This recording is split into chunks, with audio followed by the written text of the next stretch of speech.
Allez. Je viens de péter le siège en asseyant, c'est pas mal. Non, presque. Allez, bienvenue à tout le monde. Alors, une fois n'est pas coutume, on est le deuxième mardi du mois, il est 21 h. Et bienvenue à The Shift, une émission en live sur les réseaux sociaux, Facebook et Instagram. Alors, The Shift, vous vous demandez peut-être ce que ça signifie. Ça signifie le passage ou le changement. Le changement qu'on pourrait tous effectuer pour contribuer peut-être à un changement global. Et le passage, peut-être que vous êtes en train en ce moment d'arpenter justement en opérant ce shift à l'intérieur de vous, ce changement à l'intérieur de vous.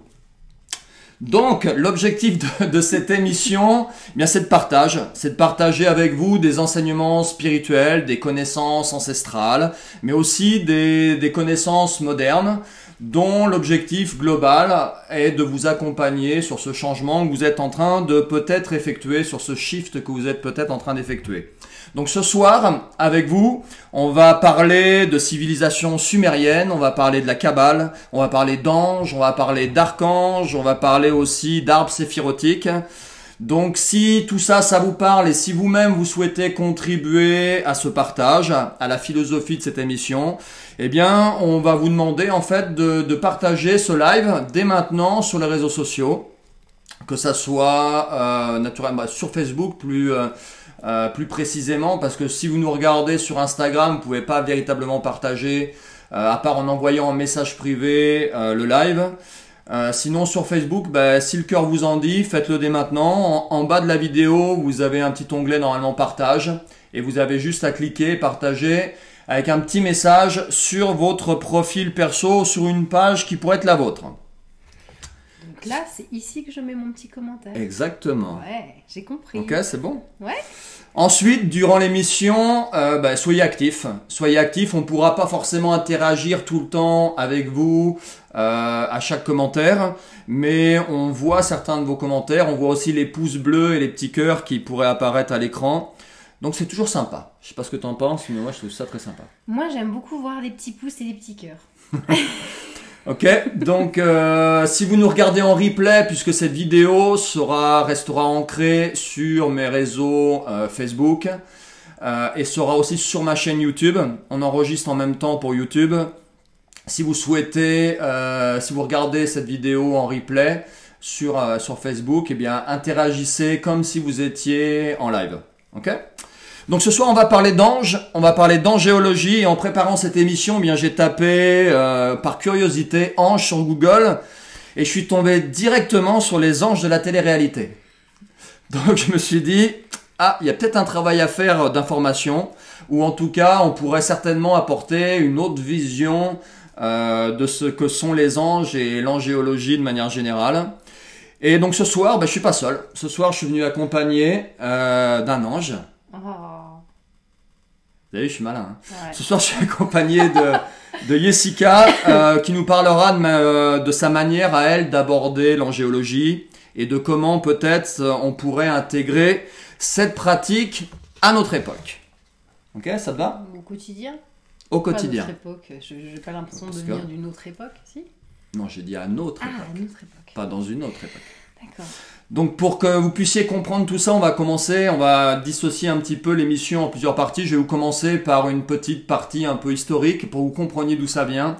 Comprenez ce que c'est exactement quand on parle de la Kabbale en particulier. Vous avez peut-être déjà entendu parler de cette tradition ancestrale, en bon ou en mauvais termes, peu importe. Ensuite, on verra ensuite avec Jessica son parcours, comment elle intègre toutes ses connaissances dans son job et aussi dans sa vie quotidienne. Et on s'immergera un peu plus dans l'arbre de vie, l'arbre séphirotique, au travers des différentes maisons ou cœurs. Mais que je voulais vous partager et ça marche pas. Donc D'accord. je le partagerai après. On le fera après. Voilà. Donc la première chose à comprendre, c'est que de tout temps, en fait, sur tous les continents, dans toutes les civilisations, a existé la croyance en des intelligences supérieures. Si vous m'avez déjà suivi sur d'autres shifts, je vous ai parlé déjà de la culture amérindienne, de la spiritualité amérindienne, je vous ai parlé de totem. On est un petit peu dans cette direction-là. de ces intelligences supérieures qui sont là en fait pour guider et aider l'être humain lorsque celui-ci fait appel justement à l'aide de ces intelligences supérieures. Alors dans notre tradition à nous, on parle d'ange gardien, mais dans d'autres traditions il y a d'autres termes, comme par exemple Kinpurush chez les hindous, Agélos chez les grecs. Et dans la culture amérindienne, le nom est un petit peu difficile à prononcer, donc je lis mes notes. Ongui chez les Amérindiens, qui signifie en fait peuple des oiseaux. Ouais. Donc pour faire simple, le terme c'est voilà, on parlait du peuple des oiseaux chez les Amérindiens, et ça a la même signification que les anges chez nous. La Kabbale, dont je vais vous parler dans quelques minutes, parle elle de 72 anges gardiens. Et en étudiant un passage particulier de l'Exode, qui est un passage un livre de l'Ancien Testament en fait, les adeptes de la Kabbale, les anciens kabbalistes, ont découvert en fait, caché à l'intérieur de ces textes, le nom de 72 anges gardiens, qui représentent un peu 72, si vous voulez, niveaux vibratoires. On parle de 72 marches vers Dieu ou vers la source, si vous préférez. On parle en l'occurrence de l'échelle de Jacob. En fait, c'est 72 états de conscience supérieurs qui peuvent s'exprimer et se refléter à l'intérieur de chacun d'entre nous. Donc pour comprendre tout ça, il faut comprendre un petit peu d'où ça vient. Et pour trouver justement l'origine des anges de la Kabbale, il faut remonter aux alentours de 3300 avant Jésus-Christ. Ça fait loin. 3000, tu attendais pas celle-ci. C'était une autre époque. Ouais, 3300 avant Jésus-Christ, et dans une région qui s'appelait la Mésopotamie, qui correspond à peu près à l'Irak d'aujourd'hui. Et en particulier dans une région qui était à l'embouchure de deux fleuves, le Tigre et l'Euphrate.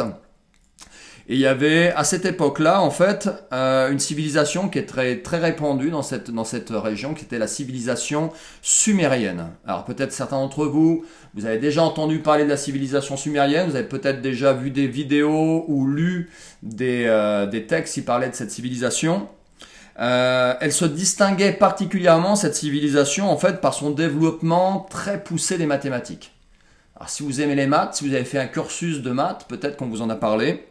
Les mathématiciens sumériens pratiquaient l'arithmétique, l'algèbre, la géométrie. Ils utilisaient les tables de multiplication, de division, les racines carrées, les racines cubiques, et savaient en fait résoudre des équations algébriques bien plus difficiles que celles que je suis capable de réaliser maintenant malgré mon bac scientifique. En l'occurrence, c'est cette civilisation en fait qui a inventé le système sexagésimal. Est-ce que vous savez ce qu'est le système sexagésimal? Si vous ne savez pas ce que c'est, vous savez peut-être ce qu'est le système décimal, puisque notre système pour compter nous est basé sur le système décimal. Le système sexagésimal est basé, lui, sur le nombre 60.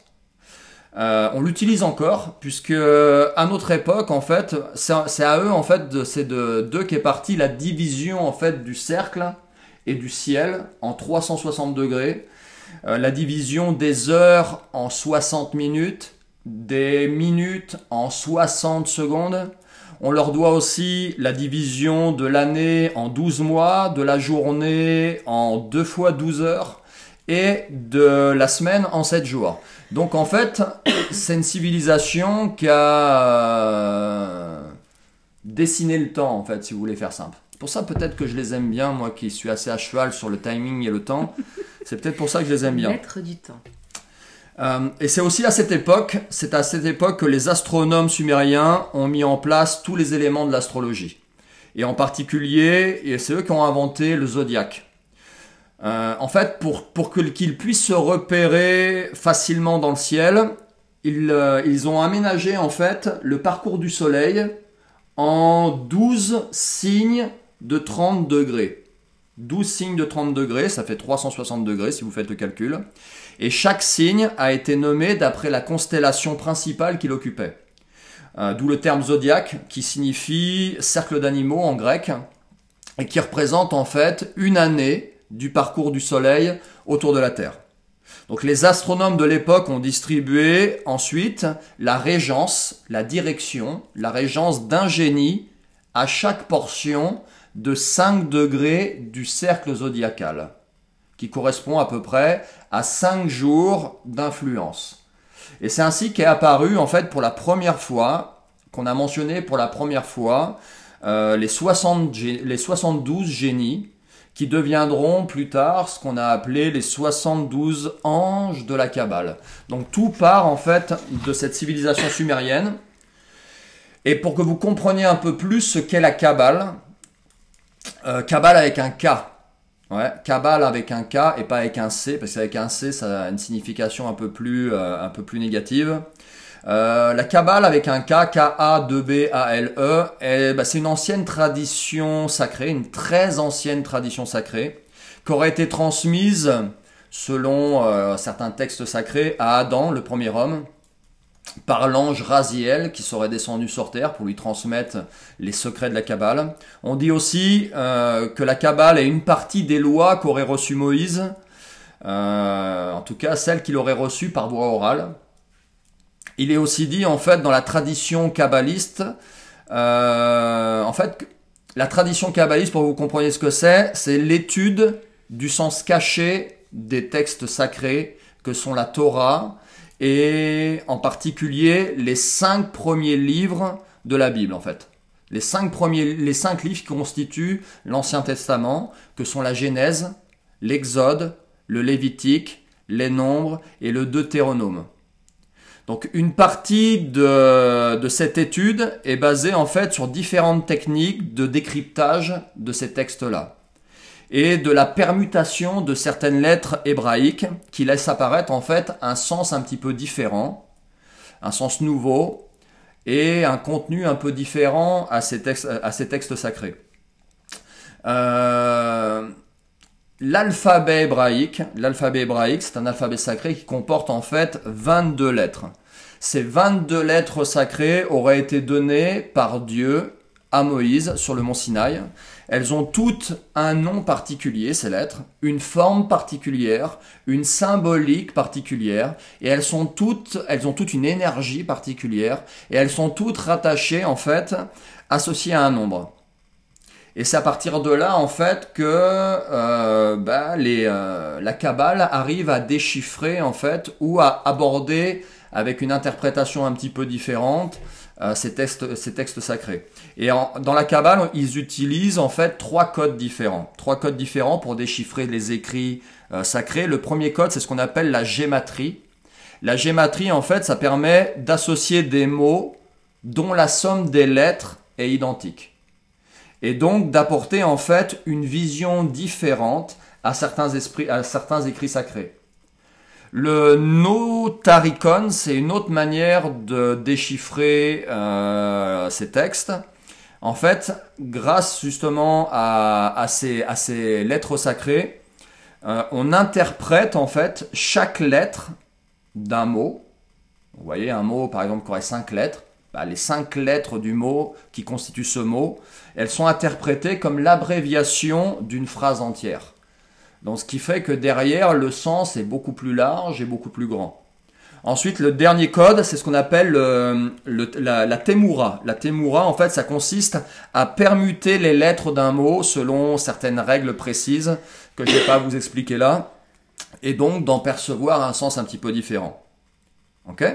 Donc cet alphabet et ces différents codes et la connaissance de ces codes, ça permettrait en fait selon les croyances de la Kabbale, encore une fois, de décoder certains textes comme la Torah ou le Talmud. Donc ce qui est intéressant, c'est que dans les interprétations de ces textes, il est dit que tous les événements en fait de l'histoire, passés et futurs, y sont mentionnés et que chaque être humain, vous, nous, y sommes aussi inscrits en fait dans ces textes sacrés. Et c'est en étudiant justement, ces kabbalistes, en étudiant justement un passage particulier de l'un de ces livres sacrés qui s'appelle l'Exode, que les kabbalistes ont découvert, cachés dans les significations entre les lignes de ces textes, le nom des 72 anges ou génies des hiérarchies célestes. Donc, on peut considérer encore une fois que ces 72 anges, en fait, c'est 72 niveaux vibratoires. 72 niveaux vibratoires par lesquels l'être humain doit passer pour se reconnecter à la source, pour grimper les échelons, pour revenir à la source ou revenir vers Dieu, si vous voulez. C'est ce qu'on appelle l'échelle de Jacob. Si vous tapez échelle de Jacob sur Google, en même temps que vous nous écoutez, vous verrez à peu près cette information. Donc c'est 72 en fait manifestations divines, manifestations de Dieu, manifestations de la source, manifestations de l'univers, vous y mettez le terme que vous voulez. Il faut juste décharger Dieu de tout ce que vous pouvez y mettre comme croyances religieuses et éducation religieuse. C'est 72 en fait états de conscience supérieurs qui peuvent s'exprimer et se refléter à l'intérieur de chacun d'entre nous. Donc la mise en lumière de chacune de ces énergies représente en fait pour nous la découverte de notre essence en fait. La découverte, si vous voulez, de notre part sacrée, de notre part divine. Et ça nous mène vers la réintégration de ce grand tout dont peut-être on est parti un jour. On appelle ça aussi la voie des anges ou la voie vers Dieu. Donc l'objectif de tout ça, de ces enseignements de la Kabbale, c'est d'évoluer en fait. C'est de permettre à l'être humain d'évoluer dans sa spiritualité, dans son ouverture à l'autre. Et dans la Kabbale, on considère qu'il y a 5 degrés d'évolution. Le premier degré d'évolution, c'est la survie. Ouais, c'est l'état animal de l'être humain. Le deuxième état d'évolution, c'est la deuxième marche, c'est le matérialisme. C'est ce besoin, quand on est dans cette étape-là, on est dans un besoin matériel d'accumuler, de posséder des choses. Troisième niveau de conscience, c'est ce qu'on appelle l'honneur et la reconnaissance. C'est courir après le pouvoir social et cette volonté de dominer l'autre ou de dominer la société. Quatrième étape, c'est ce qu'on appelle la connaissance. C'est ce désir que vous êtes peut-être à ce niveau-là, ce désir d'acquérir du savoir par tous les moyens. Donc si vous êtes derrière votre écran à nous écouter, que vous êtes là tous les mois, il y a de grandes chances que vous soyez à ce niveau-là de conscience. Et le dernier niveau de conscience, c'est ce qu'ils appellent la spiritualité. C'est l'éveil de sa conscience. C'est la reconnexion à ce qu'on peut appeler le divin ou reconnexion à la partie vibratoire la plus élevée de nous-mêmes dans le but de peut-être d'atteindre une vie au-delà de la vie et de se reconnecter à cette source dont on serait issu. Ok ? Donc voilà, c'était rapidement pour vous présenter un petit peu l'historique de tout ça en fait, pour que vous compreniez un peu d'où ça vient, parce que je pense que c'est important avant de se lancer, parce que certainement quand vous entendez, on va vous parler d'anges, d'archanges, etc. Vous dites mais de quoi ils vont nous parler en fait? Ils vont nous parler de religion, on va parler de la Bible, on va parler de quoi? Nous, enfin tous les deux, je pense qu'on a une vision assez moderne de tout ça et on va essayer de vous la transmettre en fait. Ok? Donc en particulier Jessica.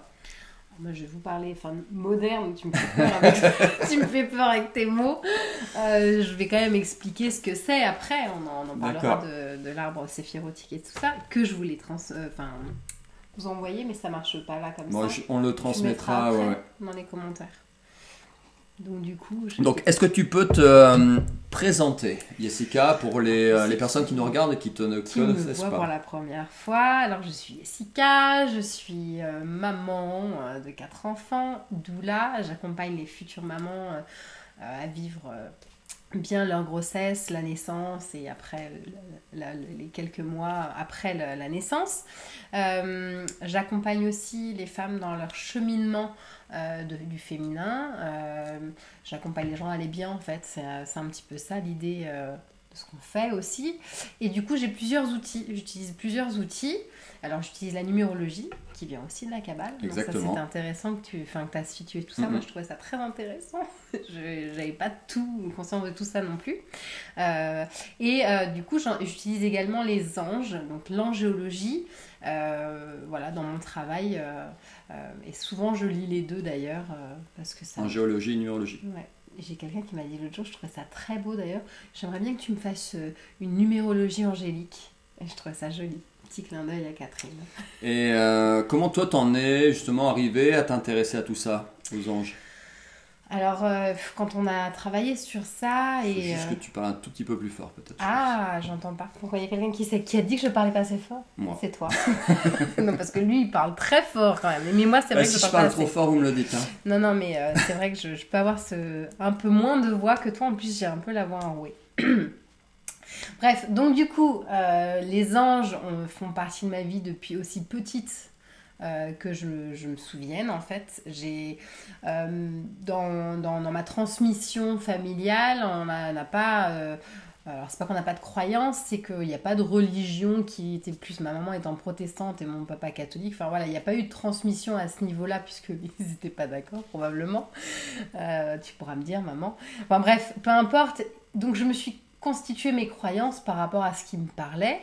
Des événements dans ma vie ont fait qu'assez tôt, j'ai les anges ont fait partie de ma vie. J'ai perdu un petit frère à qui on m'a dit que c'était devenu un ange, donc j'avais 5 ans. Et du coup, depuis là, je crois que ça a toujours fait partie de ma vie. J'ai toujours eu l'impression de prier un ange. Pourtant, voilà, je savais pas ce qu'était la prière, mais ça a toujours fait partie de moi.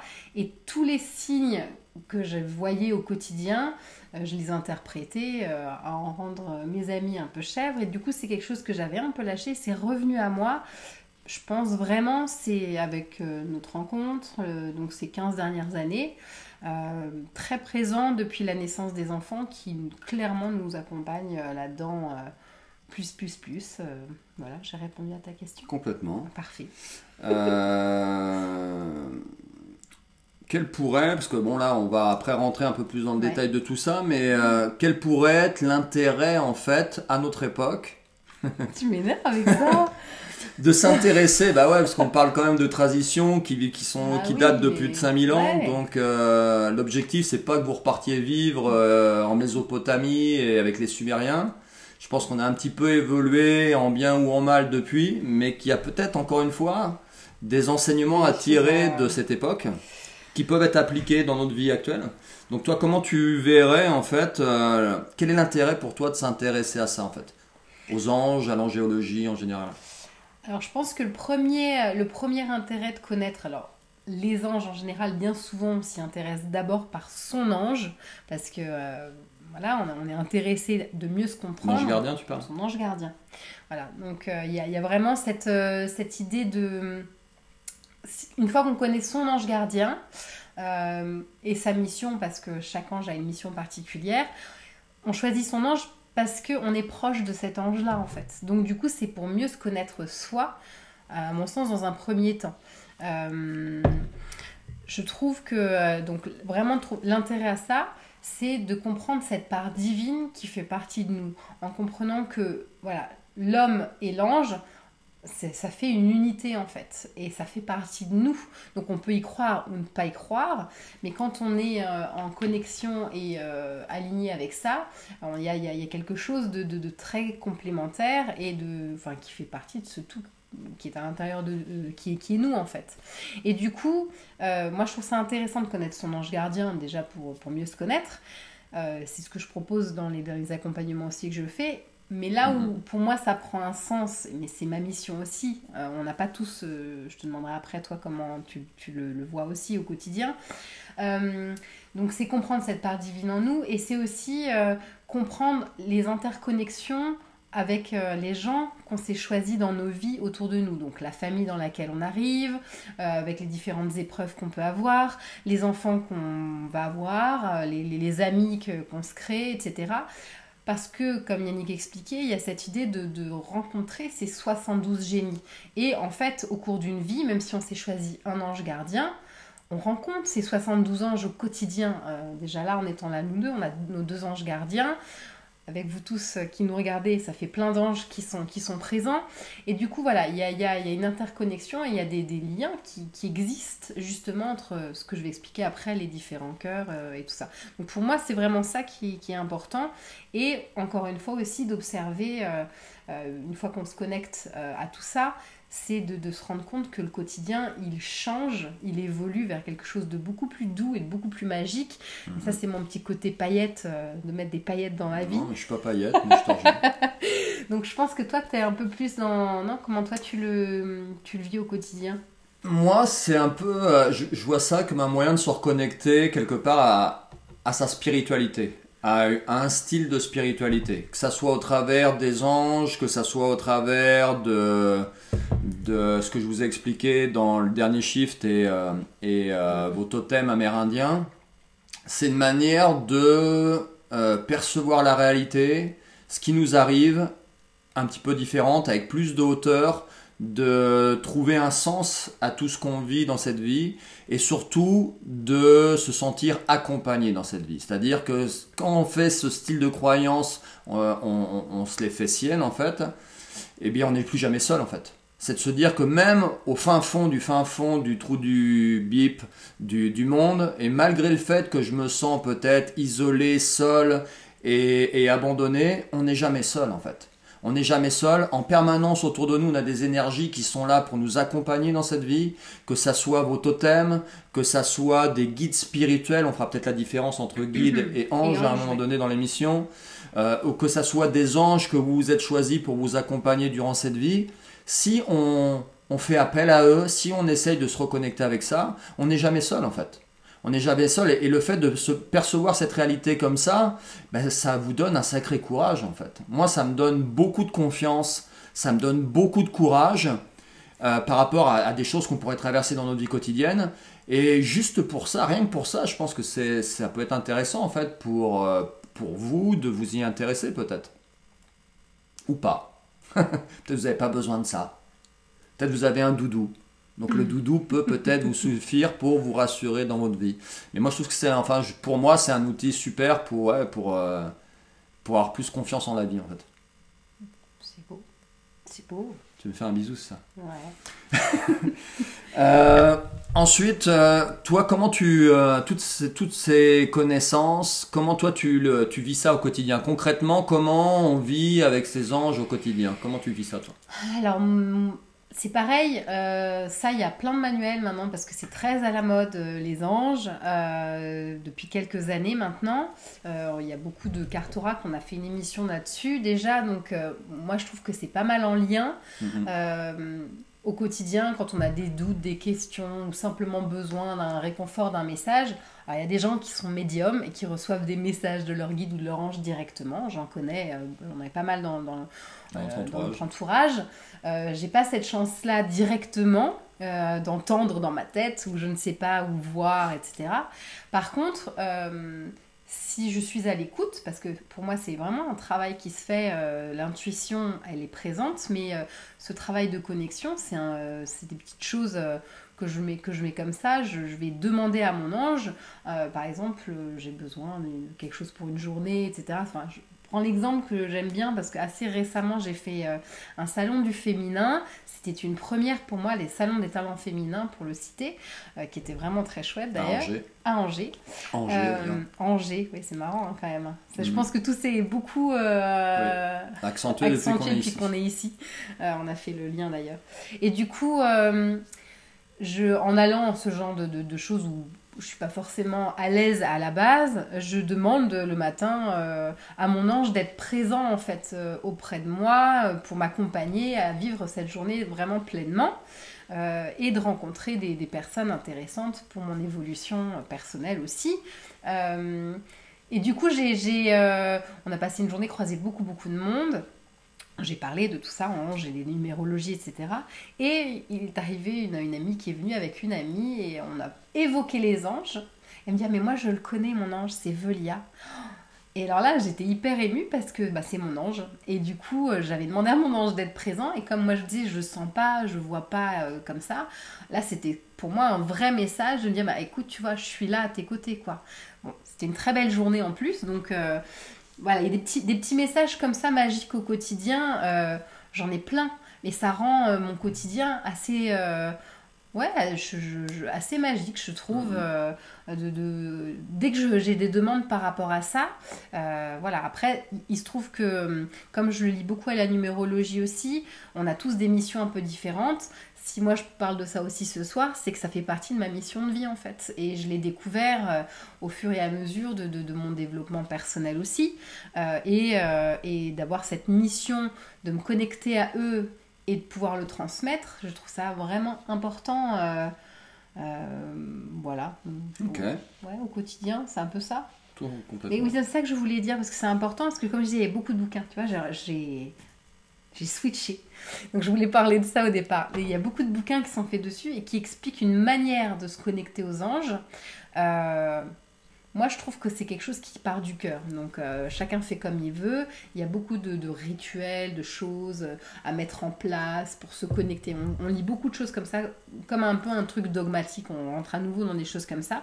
Moi, ça me parle pas trop, ça. Personnellement, il y a des gens qui en ont besoin et c'est très bien pour eux. Moi, je pense que c'est beaucoup plus simple que ça et que c'est vraiment une histoire qui est très personnelle, qui se passe à l'intérieur de nous. Enfin, je sais pas comment toi tu le vois, mais Donc pas besoin de, je sais pas moi, d'égorger un poulet ou de faire ça la nuit avec un chat noir. Ou, ça dépend si tu veux, à quel ange tu veux te connecter. Moi, comment je fais j'utilise beaucoup les cartes oracle. Excuse-moi, mais et parfois pas, les. là. Je te coupe, De quoi mais bah non, mais là t'as quand même mis, on parle des anges ce soir. Ils portent une aile d'ange quand même. J'en ai quelques-unes de tatouées sur mon corps. Ouais, moi aussi. Je vous montrerai C'est pas, vrai. calmez-vous. Ensuite, ouais, donc pour me connecter à eux, pour recevoir des enseignements d'eux ou ressentir leur énergie, moi j'utilise beaucoup les cartes. Encore une fois, je fais la différence entre guide et ange. Et mon ange gardien, Asia, que je connais depuis très longtemps maintenant, moi je me connecte beaucoup à lui avant de me coucher, en fait, avant de m'endormir, où je vais l'inviter à venir me voir pendant mes rêves et à m'enseigner des choses, en fait. À m'enseigner des choses. Tu fais ça la nuit, moi je fais ça le jour. C'est rigolo, ça. Mais tu fais ce que tu veux, Jessica. Mais je veux c'est dire. vrai, c'est vrai. Et on a puis, toujours voilà. un petit ange avec nous, il est là en plus avec nous, toujours pour l'émission, les anges en pierre, parce que voilà, moi je lis beaucoup les anges et les pierres. Donc on va essayer de rentrer un peu plus. Ouais. Je sais que tu nous as préparé quelques explications justement sur tout ça. Qu'est-ce que tu as dans tes mains? Alors ça c'est pour vous montrer un petit peu, je vais le mettre un peu plus proche après. Alors ça, je mettrai la photo de ça si vous dites je vois rien sur Facebook, Oui, en commentaire du live. C'est juste pour vous expliquer comment est-ce qu'ils sont... Et juste, il est dans ma story Instagram, juste avant le live, j'ai mis une représentation de ça. Tu l'as mis. Ouais, pas Je celui-là l'ai pas exactement, mais Oui, un non, mais autre de que toute façon, j'aime je bien. mettrai pas celui-là parce que celui-là, il est pas hyper parlant, mais c'est juste pour montrer l'arbre séphirotique en fait. D'accord. Parce que je voulais expliquer l'arbre de vie, l'arbre séphirotique, c'est comme ça qu'ils sont organisés dans la Kabbale. L'arbre séphirotique, c'est considéré vraiment comme la base fondamentale de toute vie. Ça fait partie de ce qui est à l'intérieur de nous. Et c'est comme ça que sont répartis les anges dans les différents cœurs dont je vais vous parler là maintenant. Donc je vous le montre un peu plus près juste pour que vous ayez l'image. Donc là, les cœurs, c'est sur le plan vertical. Hein. Mais on peut l'imaginer sur un plan horizontal dans le sens où il y a quand même cette idée de devoir monter pour retourner à la source. Hein, il y a un éclair qui traverse tout cet arbre comme ça, donc je vous expliquerai en vous montrant les différents cœurs qui montent, en partant du cœur du bas au cœur du haut. Donc ça, on démarre nos vies et nos incarnations ici, on remonte jusque le dernier cœur qui est la porte de sortie vers la lumière et vers Dieu ou la source ou le monde angélique hein, d'ailleurs, on peut tout simplement en parler de ça parce que c'est ce qui attend après, a priori, ou en tout cas ce qu'on a envie d'y croire. Du coup, je vous le montre comme ça, mais c'est pas hyper pratique en fait. Prends tes feuilles si tu veux. Oui, je prends mes feuilles, mais c'était pour Mais ça, t'es pas obligé de le voir montrer à chaque fois. Non, Ce non. serait bien que je montre le cœur à chaque fois, non? Pour montrer comment ça monte. Oui, si tu veux que je le tienne. Oui, tu peux le tenir. Je le tiendrai, tu me le dis, je le montrerai. Ouais, ok. Donc voilà, c'était juste pour vous expliquer que donc, ces 72 anges, ces êtres de lumière, ils sont répartis dans 9 cœurs. Donc c'est les 9 que je vous ai montrés. Le premier, le deuxième, le troisième, le quatrième, le cinquième, le sixième, le septième, le huitième et le neuvième. Donc ça descend comme ça, comme vraiment je vous disais cette histoire d'éclair, parce que ça c'est important dans l'arbre séphirotique, et vraiment vers la lumière, le côté lumière qui est très important dans l'étude des anges. L'ombre et la lumière, comme on peut entendre le côté positif, le côté négatif, les faiblesses, les qualités. En numérologie, il y a les côtés positifs et les côtés négatifs du chiffre. Donc on est vraiment dans cette idée-là. Hein. Vous n'avez pas besoin d'y mettre beaucoup d'autres choses. Je parle d'ombre et de lumière, mais c'est juste la manière de parler quand on parle dans l'angéologie. Donc du coup, il y a la porte d'entrée de toutes les incarnations et la porte de sortie. Donc il y a cette idée qu'on doit traverser ces différents cœurs. Comme des classes en fait. Ouais. Un petit peu comme pour prendre un concept qui nous est connu. Je te vois, hein, tu veux parler à ma place? Ah mais non, pardon. Ouais. Attention. Donc un concept qui nous parle, c'est le côté scolaire un petit peu, c'est dire qu'on a des classes à faire. On est bien formaté quand même. Ouais. Oui, bon, enfin, ça nous aide à comprendre, on est d'accord. Donc, il y a l'idée, donc, on apprend des choses différentes dans les différentes étapes, dans les différents cœurs. On se choisit un cœur en fonction de ce qu'on a choisi de venir vivre dans cette vie. Donc, dans chaque cœur, donc dans les 9 cœurs, il y a 8 anges, dont un archange qui est le chef de ces 8 anges. Donc il y a un chef à chaque fois et c'est ça qui est noté là en fait. Donc je vais vous les donner à chaque fois en parlant de chacun des cœurs. Donc simplement, je vais d'abord tous les expliquer et j'expliquerai les liens entre les cœurs éventuellement après plutôt. Ouais. Ce sera plus simple comme ça. Je vais partir du cœur du haut. Parce que les anges, ils ont donc des numéros, du 1er au 72e. Ils ont été créés de cette manière-là. Le premier est le plus proche de la lumière, le 72e, le plus loin. Ça ne veut pas dire qu'il n'est pas lumineux, ça veut simplement dire qu'il y a une hiérarchie, là, ici. Et que du coup, du 1er jusqu'au 8e, on est dans le cœur des séraphins. Donc c'est le premier cœur. Et donc c'est la dernière étape, donc la dernière classe à valider pour avoir terminé son cycle de réincarnation. Après, on peut choisir, une fois qu'on a terminé le cœur des séraphins, de revenir pour aider les autres âmes, donc en tant qu'ange terrestre, j'en connais quelques-uns, et du coup, on peut décider de retourner à la source, ou bien de vivre dans le monde angélique. Ça, après, encore une fois, c'est pas une science exacte. Tout ce que je vous raconte moi ce soir, tout ce dont on parle ce soir, ce sont des écrits de gens qui ont canalisé les anges en fait, pour la plupart. Donc quand je parle du cœur des séraphins, ce cœur qui est tout en haut, le premier cœur, ce sont les gens qui décident de naître entre le 21 mars et le 30 avril. Donc si vous êtes concerné, que vous êtes né là, vous faites partie du cœur des séraphins. C'est-à-dire que l'ange que vous êtes choisi comme ange gardien fait partie de ce cœur. L'archange, donc le chef de votre ange, s'appelle Métatron.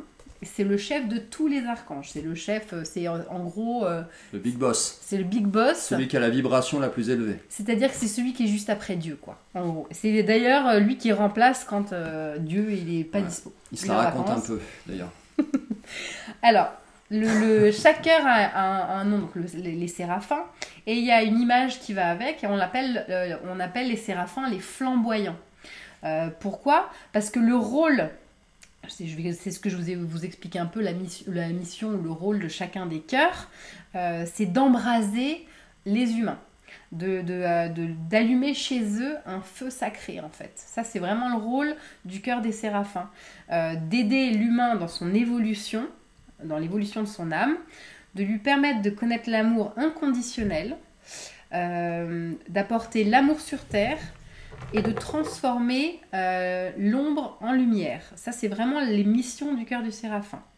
Donc, chaque séraphin qui fait partie de ce cœur, donc quand je dis le séraphin, c'est aussi la personne qui a choisi un ange gardien du cœur des séraphins, on est bien d'accord. Donc, leur but, c'est de raviver la flamme divine, donc de se reconnecter. Alors, ils ont vécu toutes les autres classes, mais comme à chaque fois on oublie nos vies passées, c'est aussi de se reconnecter à tout ça. Et c'est pas forcément quelque chose d'aisé en fait, pour ceux qui vivent cette vie-là. Et du coup, leur but premier, c'est de reconnecter à cette flamme divine. Quand ils sont bien connectés, ces gens qui ont choisi le cœur des séraphins, sont souvent des éveilleurs de conscience. des gens qui sont de très très anciennes âmes qui peuvent se sentir incompris dans le monde actuel en fait. Tu vois, on parlait de notre époque, c'est des gens presque qui viennent d'une autre époque en fait. C'est de quelle date à quelle date tu as dit? Ça sont les gens du 21 mars au 30 avril. Donc les gens qui sont nés dans cette tranche-là, Exactement. ils sont sous la guidance, la protection des anges de ce cœur. Voilà, donc vous avez un ange, je ne sais pas si on aura le temps à la fin d'en donner quelques-uns, on verra. Mais en tout cas, votre archange, c'est Métatron. Donc on peut aussi s'adresser à son archange quand il y a vraiment une demande. On peut s'adresser à tous les anges en vrai. Hein. Mais voilà, les archanges, ils sont encore plus puissants. S'il y a besoin de quelque chose, on peut aussi s'adresser à eux. Comme je disais, ça c'est le côté lumineux du séraphin. C'est sa mission, donc c'est quand tout va bien. Parfois, on se trouve, et ça c'est la dualité humaine, on vient expérimenter les côtés lumineux comme les côtés un peu sombres. Parfois, il y en a qui sont complètement dans l'ombre et qui peuvent pas et qui n'arrivent pas à en sortir, c'est aussi leur choix, bien souvent. Mais parfois, on expérimente juste un peu. Et alors, un séraphin qui serait pas tout à fait aligné, sa faiblesse quelque part, ce serait déjà de pas de pas être dans cette spiritualité, pas être connecté à sa spiritualité. Et dans ces cas-là, ce sont des gens qui vont être des vampires d'énergie, qui vont chercher à contrôler leur entourage par des manipulations, par exemple, qui vont avoir tendance à accuser les autres et à les critiquer, tout en se prétendant être dans la lumière. Ça, c'est assez typique du séraphin qui n'est pas aligné. Donc ça, c'était pour le cœur des séraphins. D'accord. Ensuite, le deuxième cœur, qui se trouve ici, donc qui est vraiment juste après donc l'ange numéro 9. Attends, du l'ange 9 à l'ange, parce que j'ai du mal à compter à cette heure-là, à l'ange numéro 16. Donc, du 1er mai au 10 juin, c'est le cœur des chérubins. Donc ça, c'est vraiment le second cœur, dont l'archange est Raziel, dont tu as parlé tout à l'heure. Celui qui serait descendu sur Terre pour transmettre... Et alors son surnom à Raziel, c'est Secret de Dieu. C'est lui qui transmet les secrets. C'est ce qu'il aurait fait avec Adam. Et c'est donc c'est lui qui est le gardien des mystères de la vie. Et il guide les âmes perdues. Donc c'est pour ça qu'il transmet des secrets à l'humanité. Donc voilà, ça c'est l'archange Raziel, qui est l'archange des 8 anges du cœur des chérubins. Les chérubins, je parle entre les anges bien sûr toujours et les humains qui ont choisi ces anges-là comme anges gardiens. Ils ont 4 missions, les chérubins. La première mission, c'est que ces anges sont les gardiens de la porte d'Éden et ils ont un accès au livre de la connaissance. Donc c'est pour ça qu'archange Raziel, vraiment, il garde les mystères.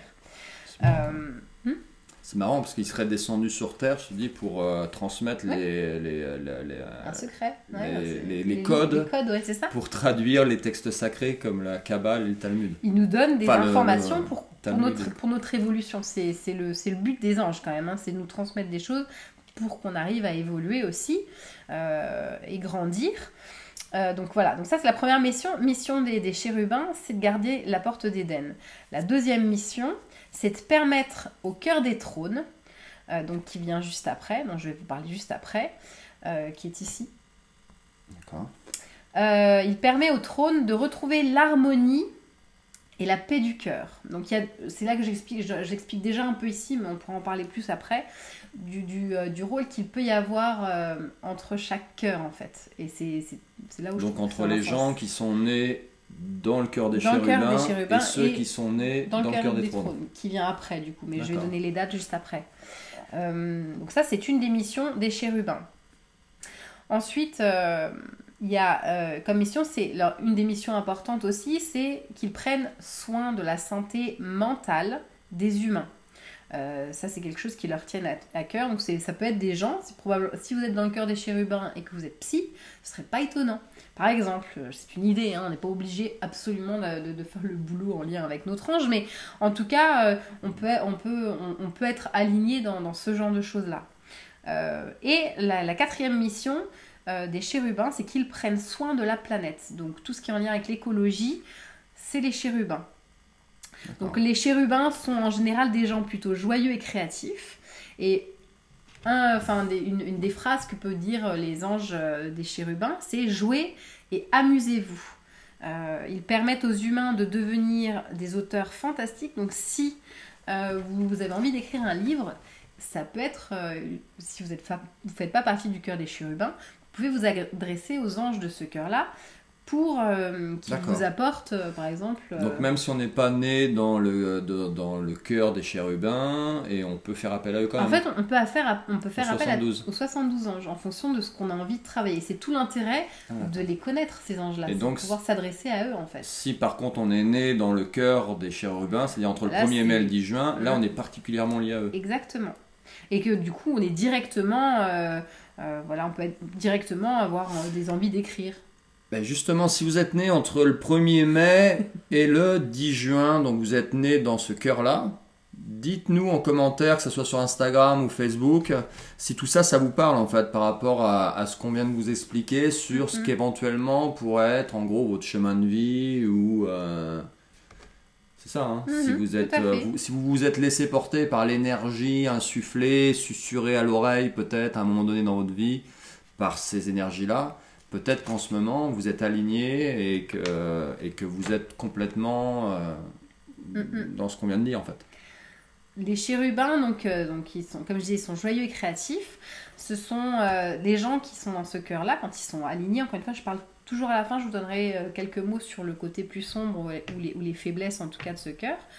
Mais quand ils sont plutôt alignés, ce sont des gens plutôt fidèles, qui peuvent avoir un peu de difficulté à exprimer leurs émotions, mais qui sont dans le charme et la séduction. Voilà, beaucoup d'anges. Et par exemple, je fais une petite anecdote, mais notre fils le premier fait partie de ce cœur. Notre fils le premier, Karl le premier, carrément. fait partie du cœur des chérubins. Tout va bien chez nous. On parle d'anges en direct sur les réseaux sociaux, on appelle notre fils Karl le premier. Ouais, on est complètement barré. Non, et donc Karl, qui fait partie du cœur des chérubins, il arrive avec l'ange, vraiment l'ange en lien au couple. Par exemple, c'est notre premier enfant. On n'était pas mariés à l'époque. Donc ça vient, non mais c'est un message qui vient. Non, c'est pas vrai. Et du coup, enfin voilà, il y a toujours des messages d'un enfant qui naît dans un couple. Donc ça c'est vraiment, c'est rigolo en fait de l'observer dans les familles. Mais ça je l'explique peut-être après si tu me poses la question. Mais bien évidemment. On verra. Donc voilà, si le chérubin, il n'est pas aligné, qu'il est dans son côté plus sombre, dans le côté plus de ses faiblesses, il a plutôt tendance à se plaindre, à envier son voisin, à devenir dépressif. Donc comme je disais, quand il est aligné, il peut aider les autres dans la santé mentale. Bah forcément, dans le côté sombre, souvent c'est l'inverse en fait. Donc il va être dépressif, il va être sans énergie, tendance à l'angoisse, à la phobie, à être orgueilleux aussi et à être très rancunier et égocentrique. Voilà, ça c'est vraiment dans le côté des faiblesses et le côté sombre du chérubin. Ensuite, le cœur des trônes dont on a parlé tout à l'heure, qui est en lien avec les chérubins, mais en fait, si on regarde, vous le verrez de plus près quand je l'enverrai, il y a des liens entre les différents cœurs. Donc il y en a qui sont plus ou moins reliés. Je sais. Reliés. Bon, ok, j'arrête. Donc le cœur des trônes, qui se trouve juste ici, ce sont pour les gens qui sont nés entre le 11 juin et le 22 juillet. Donc l'archange de ce cœur d'ange s'appelle Tzafkiel. Et Tzafkiel, c'est l'archange du karma. Je vais parler du cœur des trônes, je vais expliquer un peu parce que c'est un cœur particulier. Donc l'archange, c'est l'archange du karma. Il aide à voir dans les vies antérieures, dans le but de préparer les prochaines incarnations. Il y a vraiment un travail dans le cœur des trônes qui peut être intéressant à ce niveau-là, au niveau des épreuves de la vie. Et son but à Tzafkiel, c'est de transmettre aux anges et aux humains qui ont choisi ce cœur-là, c'est de prouver que les épreuves de la vie n'enlèvent rien à la beauté de l'âme. Le karma n'est pas une punition. Souvent, on parle de karma comme une punition. C'est pas du tout ça dans le monde des anges. Le karma, c'est quelque chose qu'on se choisit en fait, en plus. C'est quelque chose qu'on choisit d'expérimenter pour apprendre. Donc c'est pas du tout punitif. Hein. Chez les anges, il n'y a pas de choses, enfin on ne parle pas de jugement et de ce genre de choses-là. En tout cas pas de cette manière-là. Donc ce que va transmettre cet archange-là, c'est ne vous découragez pas, avancez. C'est un archange qui envoie tout ça parce que le cœur des trônes, c'est un cœur un peu particulier qu'on appelle, je sais que tu n'aimes pas ce terme-là, mais prison de l'âme.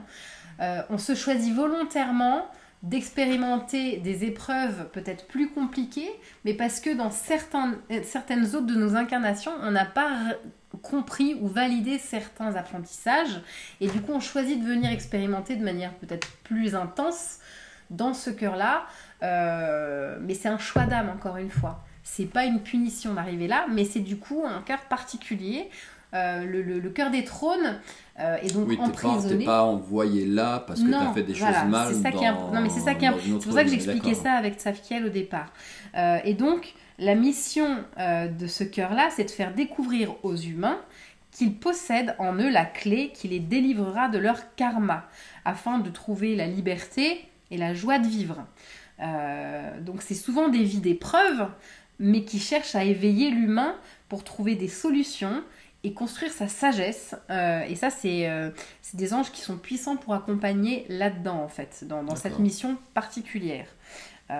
L'autre mission de ce cœur des trônes, c'est d'apprendre à aimer et à s'aimer pour sortir de cette prison. Donc vraiment de se reconnecter vraiment à soi, parce que la clé est en nous.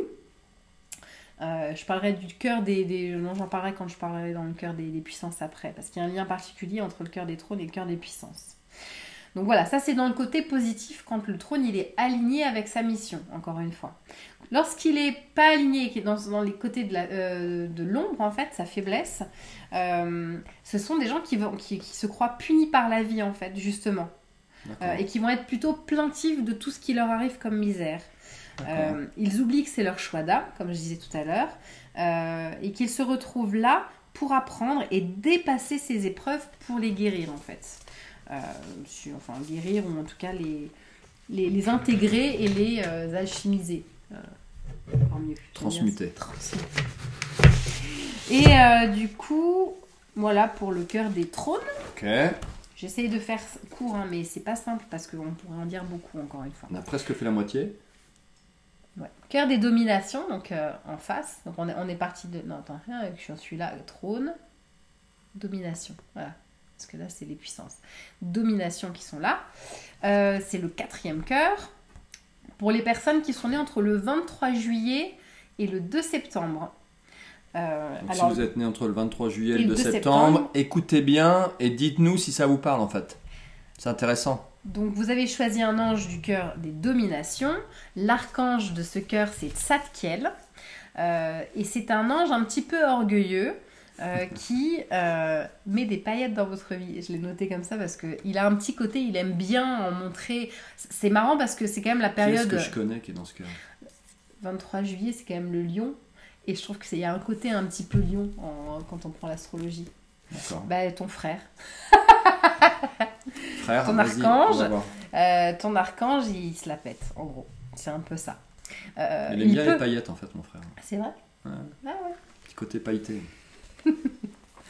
Alors, la mission première du cœur des dominations, donc il peut se la péter un peu, c'est d'aider les humains à atteindre son but spirituel. C'est la maison de la spiritualité, le cœur des dominations. C'est ceux qui éveillent la spiritualité pour eux-mêmes et aussi chez les autres. Donc il aide à comprendre la mission de vie, cette notion de mission de vie. Ce cœur distribue également, parce qu'on arrive déjà à une certaine étape dans l'arbre séphirotique. D'accord. Donc c'est un cœur qui distribue des dons et des talents, souvent des pouvoirs de guérison, libres de développer ou non. On n'est pas obligé de les développer dans cette vie-là, mais en tout cas, ils existent à partir de cette étape-là, en lien avec ce qui a été acquis des autres cœurs qui ont été vécus et dépassés. Ce cœur, qu'est-ce que je disais ? Alors, le but ici est de montrer sa lumière au grand jour. Donc il y a vraiment, c'est pour ça que Tzadkiel il est un peu orgueilleux, parce qu'il vous pousse à briller davantage en fait. Ah. C'est pour ça, frère, que tu t'es acheté une Harley Davidson avant moi. Tu voulais briller. Et ouais, et il brille. Je comprends mieux. Ah ouais, tu vois, ça me C'est parle. le cœur de la beauté. Bah, il me ressemble. Oh là là là là. J'oublie que je suis pas juste avec mon frère en discussion. Oui, pardon. Excusez-moi. C'était un petit Autant pour aparté moi. familial. Et donc ça c'est dans le côté aligné, encore une fois, de la mission des personnes du cœur des dominations. Dans la faiblesse et dans le côté un peu plus obscur, c'est souvent des gens qui ont une spiritualité qui n'est pas facile à trouver. Ça peut être long de trouver une certaine spiritualité, une certaine dualité, un jour athée, un jour très croyant, mystique, voilà. Ça peut être compliqué de trouver ce chemin-là. Lorsqu'il est pleinement dans l'ombre, le domination, il devient mauvais. Ce sont des gens qui finissent seuls et qui sont en guerre contre tout et qui sont à la destruction. Donc voilà, c'est... Ok. Côté lumineux est très lumineux, très brillant, et Côté noir est côté très noir noir. est très noir. Ça, c'est un petit peu le côté des cœurs des dominations.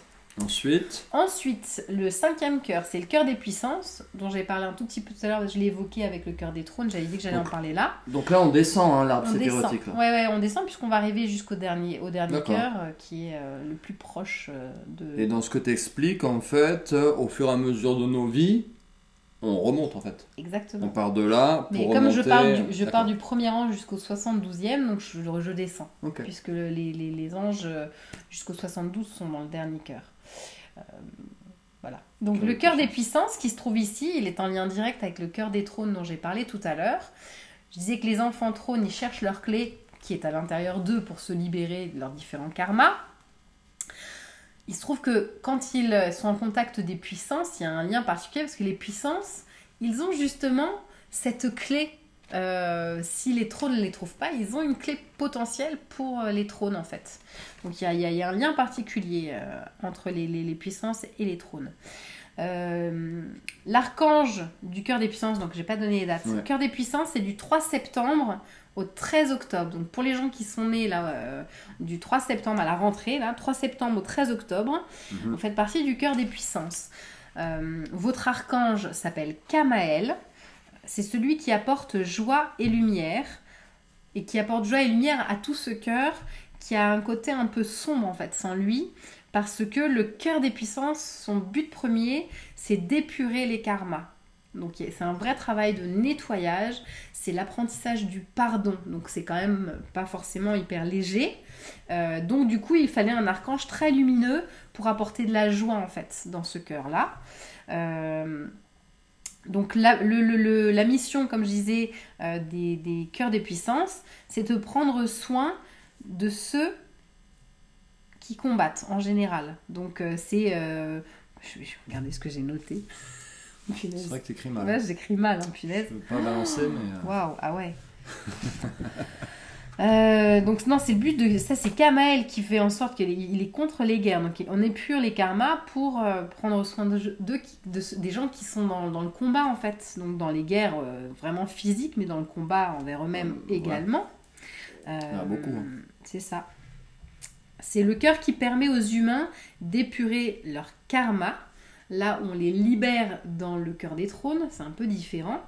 Donc, il possède la clé pour aider les enfants trônes, les gens qui sont dans le cœur des trônes.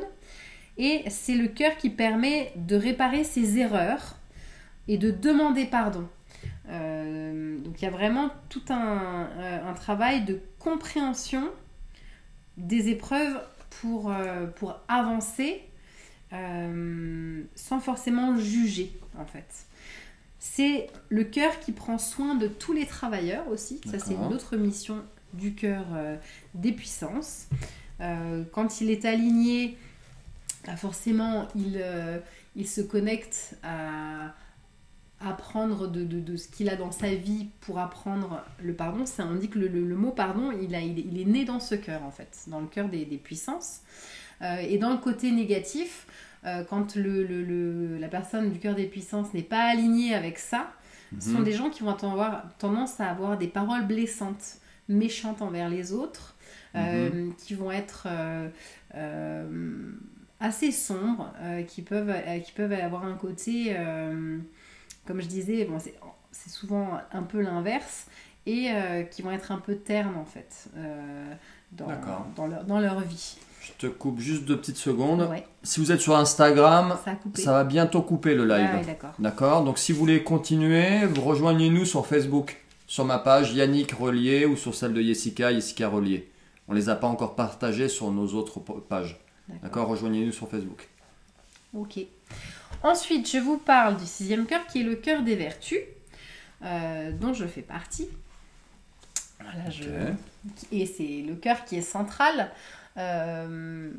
qui est connecté à tous les autres, qui est relié à tous les autres. Quelqu'un qui m'a fait la remarque. Ah bah oui, mais toi t'es au milieu, t'es relié à tous les autres. Bah oui, c'est le vertu, il est au milieu. Donc il est relié à tous les autres cœurs. Le nom des vertus, donc des personnes qui sont nées entre le 14 octobre et le 22 novembre. Le cœur des vertus, ce sont les envoyés. L'archange, là c'est un peu particulier dans le cœur des vertus et aussi dans le cœur des anges, c'est qu'il y a 2 archanges qui gèrent... Je relance le live sur Instagram. Ah d'accord. Ok. Donc il y a 2 archanges qui sont les chefs en fait, parce qu'ils travaillent ensemble tout simplement dans ce cœur-là. Mais le premier, c'est quand même l'archange Raphaël, qui est connu souvent pour sa lumière verte de guérison. C'est vraiment l'archange de la guérison. Il est secondé par l'archange Michael, qui est aussi connu parce que c'est lui qui est le gardien, le chef de l'armée céleste, pardon. Michael, oui. Ouais. Et qui travaille sur l'évolution spirituelle, l'illumination, et qui élimine l'ombre. Donc c'est celui qui chasse l'ombre. Et c'est intéressant parce que le cœur des vertus, une des premières missions du cœur des vertus, c'est de comprendre cette dualité ombre et lumière. Donc c'est une étape ce cœur-là, c'est une étape où on comprend l'existence de l'ombre et de la lumière, et après de faire le choix de vivre l'un et l'autre, ou d'aller vers la lumière pour être aligné encore une fois, mais qui peut être facilement rattrapé par l'ombre. Donc Michael, il est là pour seconder, pour chasser cette ombre en fait, encore une fois. Plus on descend, plus on se rapproche de l'ombre. Il y a cette idée-là quand même. L'ombre et la lumière est en haut. Bon, même si je vous disais qu'on peut imaginer ça aussi sur un plan... C'est là où on n'est pas forcément d'accord. Mais on toujours dans le respect. Toujours dans le respect et la bienveillance. Voilà, t'as fait tomber l'ange. Il est pas d'accord. Punaise. Pour ceux qui ne voient pas, il y a un ange en quartz rose. N'importe quoi. Voilà, tu vois. C'est quoi non, j'ai pas bien vu. De l'améthyste. De l'améthyste en plus. En plus. Il est tombé quand j'ai dit ça. Donc, vous voyez un peu le truc, je vais me prendre une... Ouais, non, il n'est pas d'accord. Bon, bref, je reviens pas sur ce que tu viens de dire. Donc, la mission du cœur des vertus, avec ces 2 archanges, mais principalement Raphaël, comme je disais, sa mission est de permettre à l'humain de croire en Dieu, ou en la source, ou en tout cas à cette part divine qui existe. Voilà, c'est vraiment le but de ce cœur-là. C'est le cœur des prières et des miracles. Donc si vous avez dans votre vie des choses qui ne vont pas et vous avez besoin d'un miracle qui arrive, c'est les anges à prier, ce sont les anges du cœur des vertus. Donc ils sont combien par cœur à chaque fois ? 8. 8 anges et 1 archange. Donc 9 par non, 8. L'archange, on ne compte pas comme... tu peux pas l'avoir comme ange tutélaire ou comme ange régent. C'est l'archange, il chapeaute l'équipe des anges, si tu veux. C'est le chef des anges. Il y a un chef dans chaque cœur. D'accord. Ce sont des anges qui envoient le plus de signes à leurs humains. Je vais dire ça, mais enfin aux humains en général. C'est ceux qui aiment le plus être présents, un peu dans un côté, justement ce côté un peu magique, lumière un petit peu, pour que l'humain se sente aimé en fait. De lui rappeler en fait son état d'étincelle cette étincelle qui vient de cette source, et que quoi qu'il arrive, c'est une âme qui est aimée, quel que soit son parcours en fait. C'est un peu ce que tu disais toi, de ta connexion, ta confiance, de ne pas être seul. Donc voilà, le cœur des vertus, c'est marrant parce que c'est mon cœur. Oh là là. Voilà. Ça fait un peu bisounours ça d'un coup. mais c'est mon côté bisounours, je l'explique parce que j'ai choisi ce cœur. Voilà, c'est très bien. Donc où j'en étais ? Tu me fais perdre mes... Tes moyens, je sais. Ça fait 15 ans que ça dure et ça va pas s'arrêter. Donc il permet, la deuxième mission de ce cœur-là, c'est de permettre aux humains d'avoir un corps en santé. Et d'avoir un corps en santé dans le but de pouvoir être dans sa mission, en fait, de vie.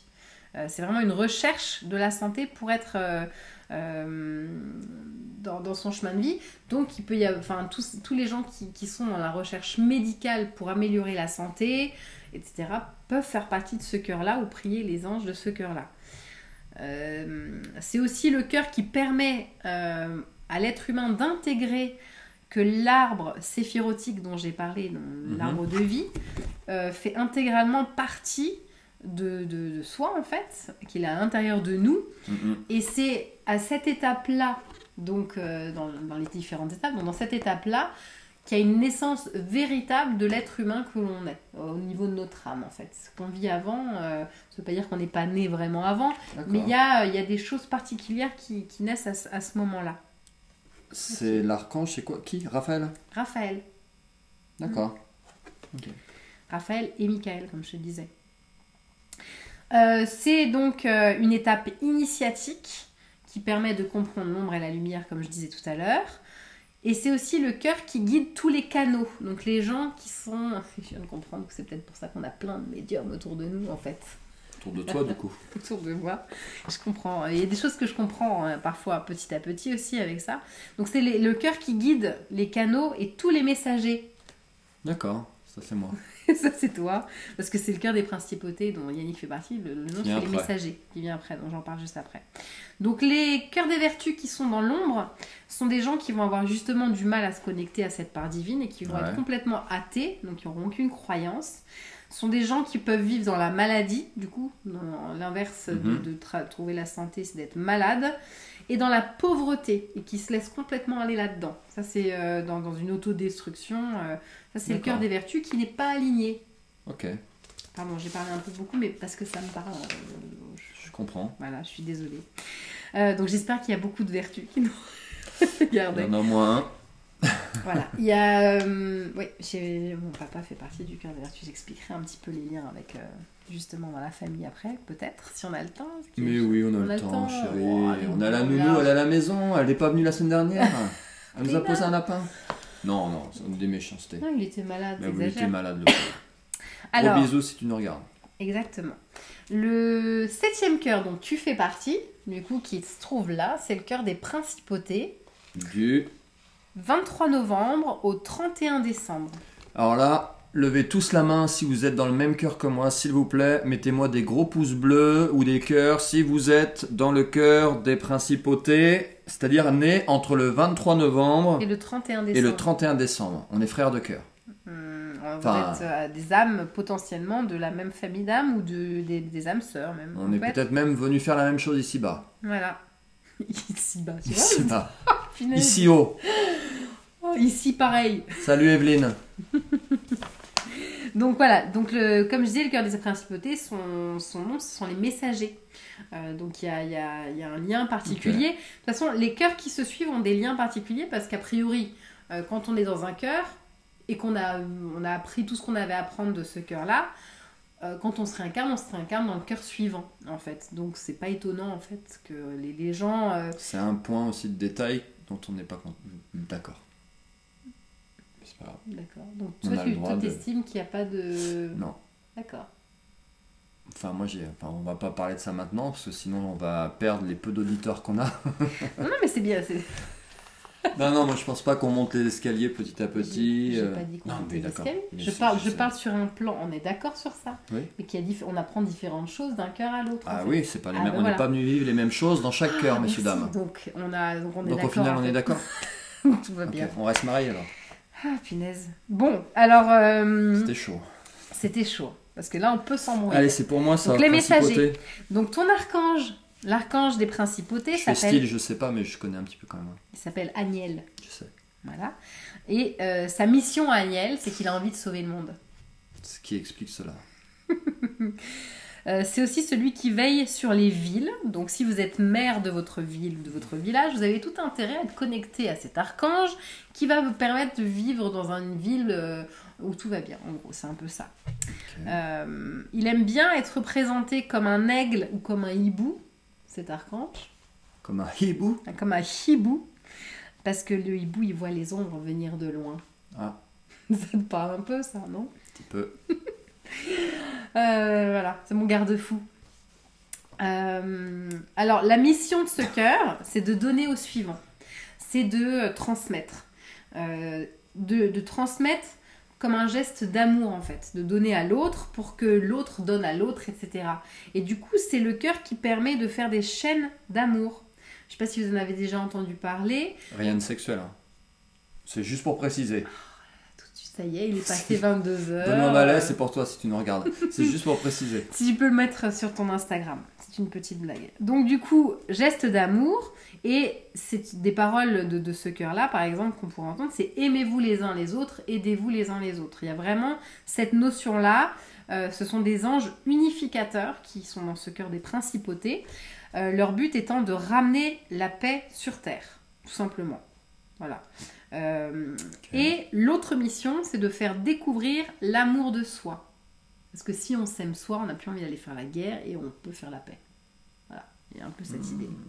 C'est ce dont je parle quand je parle d'Ayurveda, par exemple. Voilà. Donc c'est le cœur qui permet de faire les chaînes d'amour. Tu m'as dit que tu l'avais évoqué déjà. Ouais, je l'ai évoqué. Tu l'as fait, en fait. Je l'ai fait une fois, ouais. Mais c'est pas ce qui me parle le plus pour moi, en fait. Oui, mais après, le principe, c'est juste pour vous donner le principe de la chaîne d'amour. C'est comme je disais, c'est... on peut faire un vœu pour soi, en fait. Vous pouvez l'expérimenter si vous voulez. C'est le cœur des principautés, mais n'importe qui s'adresse aux anges de ce cœur-là peut le faire. On peut faire un vœu pour soi. Et pour le voir s'exaucer... on transmet quelque chose dans l'amour à quelqu'un. Vraiment, on fait un geste de bonté envers quelqu'un, dans l'espoir que lui le transmette et que ce soit transmis jusqu'à 10 personnes. Et à la 10e personne, bon après, on voit beaucoup des chaînes comme ça. Je ne dis pas qu'il faut forcément les valider, mais en tout cas, il y a cette idée que ce partage-là, ça amène des bonnes choses pour vous aussi au départ. Voilà, il y a cette idée-là. Donc le cœur des principautés, ça c'est quand il est aligné. Lorsqu'il est dans son ombre, sa faiblesse, c'est la difficulté dans la vie amoureuse. Quand tu es dans ton ombre, on peut s'embrouiller. Une difficulté dans leur vie amoureuse, tendance à être égoïste. Allez, ça va être ma fête, c'est bon. Irrespectueux. Voilà, je l'attendais, c'est ma fête. Et ils se pensent le meilleur des mondes. Voilà. J'ai pas parlé de toi, non, tu me regardes pas du tout en ce moment, je te vois dans la... Oh là là, t'exagères. Donc ça, c'était pour le cœur des principautés. Il nous en reste encore 2. Donc le cœur des archanges, qui est en bas ici, je sais même pas si c'est gauche ou droite, gauche. Oh, j'ai du mal avec ma gauche et ma droite. Le cœur des archanges, qui sont, pour les gens qui sont nés du 1er janvier au 9 février, ce sont les combattants. D'accord. Celui-là, on le compte pas en fait, c'est le monde des humains. C'est pas Michael Non, d'accord. C'est Raphaël. En fait, si, parce que je t'ai expliqué qu'il y avait 2 anges, t'as pas écouté 2 archanges. Si, j'ai écouté, alors là, dites-lui que j'ai écouté. Bon. Donc les archanges et les vertus ont en fait les mêmes archanges qui bossent ensemble. C'est comme ça. Michael et Raphaël, ils bossent ensemble. Raphaël, il guérit. D'accord. Et Michael, il nettoie. Donc dans l'autre sens. Même. Souvent, on dit que les gens qui sont Raphaël est guéri, oui. Oui, non, mais dans Michael nettoie et ensuite Raphaël est guéri. C'est souvent dans ce sens-là. Donc du coup, le cœur des archanges, ils ont comme archange Michael en premier, là où les vertus ont Raphaël en premier, et en secondaire, c'est l'inverse. D'accord. Donc c'est Raphaël. Parce que c'est le cœur de la justice, en fait. Donc, Michael, il est quand même là pour... On a dit la date du 1er janvier au 9 février. Donc, c'est un cœur d'une très grande puissance, puisqu'on se rapproche vraiment de la porte d'entrée dans le monde de l'incarnation, comme je disais, avec le cœur des anges. Donc, ils ont besoin d'envoyer beaucoup de lumière. C'est pour ça que ce sont des anges qui ont pour vocation de devenir des archanges, qui s'appellent donc les archanges, ce cœur-là. D'accord. Ils veillent sur tous les anges, les archanges, c'est leur mission en général, et ils les aident à vraiment faire leur travail d'intermédiaire entre les humains et le monde angélique. D'accord. Ça, c'est le but des archanges. Leur mission donc à ce cœur des archanges, c'est d'améliorer le sort de la planète. Ce sont des anges de lumière et d'amour, donc c'est quand même le cas pour tous les anges, mais particulièrement puissants, comme je dis, dans le cœur des archanges. Ok. Attends, je regarde ce que j'ai noté. Salut Morgane. Oh, il y a Morgane qui regarde. Et je vois tout. Réalité. Moi, je vois plus rien.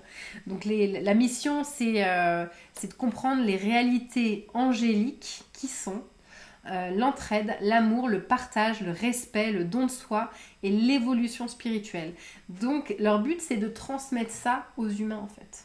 Donc, les anges aux humains. Donc ce qui veut dire que les gens qui sont nés dans ce cœur-là du 1er janvier au 9 février, ce serait éventuellement, s'ils sont connectés aux énergies qu'ils se sont choisies quelque part, ouais. Ils seraient plutôt amenés à faire ça dans leur vie, c'est ça? C'est ça, ce sont les anges de la justice, donc c'est des gens qui aiment que les choses soient justes, d'une certaine droiture en fait. Commentez, si ça vous trouver un équilibre sur le plan de la santé aussi, trouver un équilibre à ce niveau-là. D'accord. Donc c'est des gens qui peuvent, c'est des gens, quand on est dans ce cœur des archanges, c'est des gens qui peuvent avoir un pouvoir de guérison. Ouais.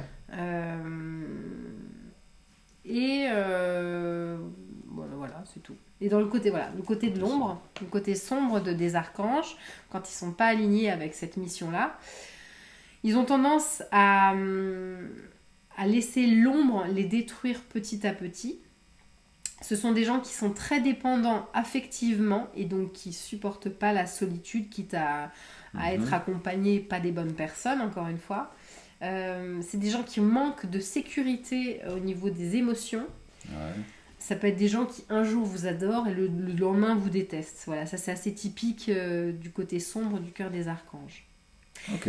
Et pour finir avec l'histoire des 9 cœurs, le 9e cœur qui est le cœur des anges, qui est la porte d'entrée du cycle des incarnations.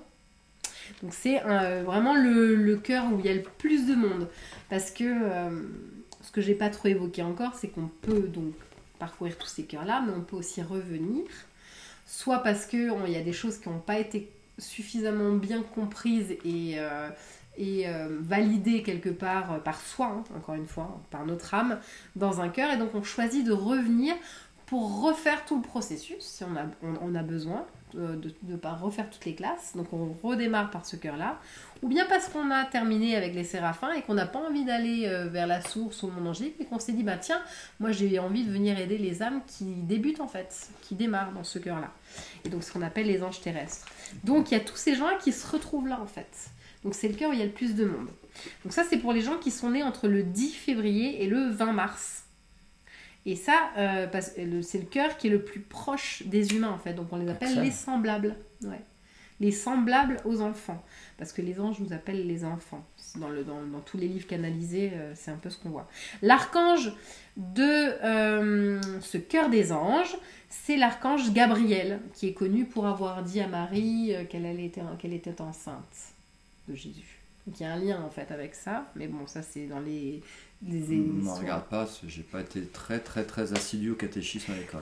Moi j'ai jamais fait de catéchisme, mais c'est quelque chose qui est raconté dans l'histoire des anges, comme tu as parlé tout à l'heure de Raziel. Donc voilà, donc c'est juste pour dire que les archanges et les anges font un peu partie de plein de croyances en fait. Et Gabriel, c'est le dieu qui voit tout. D'accord. Donc voilà, c'est tout ce que je dis de Gabriel en fait. Regardez, j'ai rien d'autre à raconter sur lui, il y a plein de choses sans doute, mais voilà, pas ce soir. Les anges du cœur des anges sont des anges qui sont des facilitateurs auprès des humains en fait. Comme ils sont très très proches de l'humain, ils peuvent même prendre la parole au niveau de leur vibration. Voilà, ils sont dans leur vibration pour être encore plus entourant finalement dans ces âmes qui démarrent, qui peuvent démarrer. Comme je disais, tout le monde n'est pas dans le démarrage du cycle d'incarnation, mais pour en tout cas être proche d'eux, ils peuvent même de temps en temps prendre c'est ce qui est raconté, encore une fois, le corps d'un humain pour être encore plus proche d'eux. Leur but c'est d'aider l'humain à être heureux dans son incarnation. Ça c'est vraiment sa mission première. et de permettre à l'homme de prendre conscience que l'homme et l'ange sont une unité. Que l'humain est la porte et que l'ange est la clé. Et donc il permet à son humain de connaître les différents outils qu'il a pour être heureux dans sa vie. D'accord. Ça c'est la mission de ce cœur-là. Et aussi de trouver que l'humain trouve sa place dans la société. D'accord. S'il est influencé par son ombre et dans sa faiblesse, il devient créateur maléfique, il est malheureux, il s'alimente des situations négatives et certains même verront ces ombres par lesquelles il se laisse influencer. Donc ça peut être tout ce qui est désordre de maladie mentale, etc. Alors je dis pas que ceux qui sont parce que j'ai dit, ne me faites pas dire ce que je n'ai pas dit. Mais en tout cas, ça peut être des gens qui voient et qui ont des peurs en lien et des angoisses avec tout ça. Donc ça, c'était pour les 9 cœurs. Vous les présenter en fait, parce que c'était un petit peu le but de ça ce soir. Et donc, de vous présenter tout ça. Dans les 9 cœurs, c'est ce que je vous expliquais tout à l'heure, il y a combien de... Il y a 8 anges par cœur. Ok. Et c'est vrai, pour connaître un petit peu le cœur dont je suis issu, dans la description qu'Jessica a fait des principautés, sur certains points je me suis retrouvé en fait. Par contre, quand je lis la description, si on va un peu plus précisément dans notre ange gardien par exemple, et ce qu'il est censé insuffler comme énergie à l'être humain qui s'est mis quelque part sous sa guidance, sous sa protection, là ça me parle beaucoup plus par contre. Ça me parle beaucoup plus et c'est personnalisé. Concrètement, ouais, c'est clairement plus personnalisé. Alors je sais pas si vous connaissez... Pourquoi tu ris ? Non, je lis des messages en même temps. Donc, je sais pas si vous connaissez votre ange gardien. D'ailleurs, je crois on est d'accord, on n'a pas qu'un seul ange. Là, on a parlé beaucoup des anges gardiens. Ange gardien, dans un premier temps, parce que c'est celui qui est le plus facile de trouver, puisque c'est en fonction de votre date de naissance. Et donc après, qu'est-ce qu'il peut y avoir Après, il existe, et alors, en tout cas connu, on s'entoure, au moment de la naissance, on s'entoure de 3 anges. C'est pour ça qu'on choisit une date et une heure précise de naissance. On s'entoure de notre ange gardien, qui est celui qui est le principal, puisque c'est lui qui gère toute notre incarnation. Et on a aussi l'ange... C'est ce qu'on appelle aussi l'ange de corps, non ? Oui, l'ange de corps, pour certainement. Il y a différentes appellations en fonction des lectures, encore une fois. Mais l'ange gardien, c'est ce qui parle en général le plus. Ensuite, il y a l'ange de cœur, qui gère toute la sphère émotionnelle. Et il y a l'ange d'esprit ou l'ange spirituel qui gère plutôt toute cette partie-là de nous. Pourquoi 3 ? Parce que 3 c'est le chiffre de la protection aussi. Donc il y a vraiment cette idée... En numérologie ? En numérologie, ouais, de protection. Ils sont là pour nous entourer en fait. Mais du coup, le calcul étant un peu plus compliqué, je ne peux pas vous l'évoquer là exactement ce soir, mais du coup... C'est vrai que c'est intéressant de le savoir parce qu'on a notre ange gardien qui est le principal, mais on peut très bien avoir un ange de cœur qui fait partie d'un autre cœur d'ange, donc c'est pas les mêmes missions, et un ange d'esprit qui fait encore partie d'un autre cœur. Ou bien on peut aussi avoir 2 anges du même cœur dans les anges qu'on s'est choisis, si cette mission est particulièrement importante, ce qui est mon cas, parce que moi j'ai 2 anges du même cœur, du cœur des vertus par exemple. D'accord. Ça renforce encore plus. Voilà. Mon ange gardien et mon ange spirituel sont tous les 2 des vertus en fait. D'accord. Okay. Et c'est là où moi je fais le lien avec les familles et je fais des tableaux maintenant parce que je trouve ça hyper fascinant. C'est qu'en fait dans une même famille, il y a quand même 72 anges. Il y a moyen qu'on ait chacun 3 anges différents. Et là où je l'ai observé et je trouve ça beau en fait, c'est qu'il y a souvent des liens en fait. Dans une même famille. Dans une même famille. Oui, chez nous, proche, on a des. Après, il y a des cœurs qui vont se retrouver. Il y a des. Je peux avoir mon ange gardien. Ça peut être l'ange de cœur d'un de mes enfants ou autre. Enfin là, je prends un exemple, c'est pas tout à fait le cas, mais ou dans une même famille. Moi, par exemple, je suis née le 28 octobre, mon père le 26. On a le même ange gardien. Donc ça, c'est puissant dans une même famille en fait, d'être dans le même cœur qu'un de ses parents, d'avoir le même. Donc de comprendre tout ça, c'est là où moi je trouve qu'il y a un sens aussi, c'est de se dire mais c'est pas par hasard. Quel sens tu y vois toi ? Le fait que tu sois dans le même cœur que par exemple ton papa, vous ayez le même ange gardien, ou je sais pas si c'est le cas de certains qui nous regardent. Mais c'est une mission particulière par rapport à l'âme de parents qu'on s'est choisis en fait déjà, donc ça nous donne peut-être ça peut nous expliquer ou non d'ailleurs, hein, mais des liens particuliers qui puissent exister. Alors je parle d'âme sœur, je parle d'âme jumelle, toutes ces choses là, ça c'est encore autre chose, mais ça fait partie quand même d'une mission particulière, parce que quand on choisit de s'incarner, on choisit un couple de parents, on choisit d'abord de s'incarner pour soi, mais ensuite on choisit un couple de parents pour venir leur apporter quelque chose et prendre quelque chose d'eux, c'est toujours dans les deux sens. Et enfin, le truc un petit peu plus lointain, c'est la famille en fait. Tout le lien transgénérationnel se fait aussi dans ce choix de parenté. Et après, la mission plus globale qui est pour l'humanité. Donc il y a toujours différents plans. Mais quand je disais que c'est intéressant de savoir que on s'est entouré dans notre vie actuelle d'âmes qu'on connaissait peut-être d'autres vies, parce qu'on évolue sur des plans communs en fait. On a des missions communes à mettre ensemble, et que du coup ça rend les choses peut-être plus faciles dans nos vies en fait. Je pense qu'il y a vraiment un lien comme ça, et c'est ça qui me plaît de voir dans les familles, et même dans des familles recomposées pour l'avoir fait, de se dire que le beau-papa avait le même ange que un des enfants qui n'est pas le sien. Je trouve ça très beau. Au-delà d'en faire quelque chose, ça fait des belles histoires de famille à raconter, je trouve. D'accord. Ok. Après, comme j'expliquais, il y a des liens entre les différents cœurs. Ce serait peut-être un peu long si je devais tout évoquer, mais pour une petite anecdote, un des premiers rendez-vous que j'ai fait, et ça a été marquant, c'est venu valider aussi le fait que c'est intéressant d'en parler. J'avais une maman de 4 enfants qui faisait partie du cœur des archanges. Le cœur des archanges, comme je disais, il est très lumineux. Il envoie de la lumière du coup au cœur des anges, et il envoie de la lumière au cœur des vertus, qui sont tous les deux dans cette dualité ombre-lumière, donc surtout les anges qui démarrent, et les vertus qui doivent gérer ce truc-là aussi, entre l'ombre et la lumière. Donc l'archange, il est lumineux, il envoie de la lumière.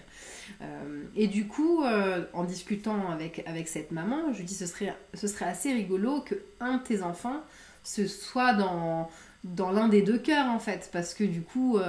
elle était archange. Elle était archange. D'accord. C'est ça que je disais. Et en fait, on a réalisé que 3 de ses enfants se trouvaient dans le cœur des vertus, et un autre de ses enfants se trouvait dans le cœur des anges. Donc c'est quand même assez marrant comme histoire. C'est un peu perturbant. Voilà, et donc c'est quand même souvent dans mes histoires dans les accompagnements, c'est ce que je retrouve en fait. Donc cette dame, elle venait te voir pour ça, pour essayer de comprendre ses liens avec ses enfants spécifiquement? Ouais, elle venait découvrir ce qu'étaient les anges, et moi je lui ai proposé cette lecture-là en fait, parce que ça me parle, parce que j'aime ce lien à la famille, et à la famille qu'on se choisit, hein, encore une fois, parce que pour moi c'est quelque chose de choisi, aussi compliqué que ça puisse être, aussi difficile, etc., qu'on ait pu choisir comme épreuve à vivre. Ça permet de se dire ok, j'ai choisi ça, je peux en faire quelque chose. Donc il y a vraiment cette notion d'avancer en fait avec les choix qu'on aurait faits, là où on pourrait s'apitoyer et se dire bah non mais je subis tout ce que j'ai pas de chance parce que on m'a fait ci, on m'a fait ça, j'ai pas, enfin voilà, c'est de se réapproprier tout ça, et je trouve que ça crée des histoires autour de tout ce développement qui sont assez intéressantes. Bah écoute, merci beaucoup, hein. C'était très riche, je sais pas ce que vous en avez pensé.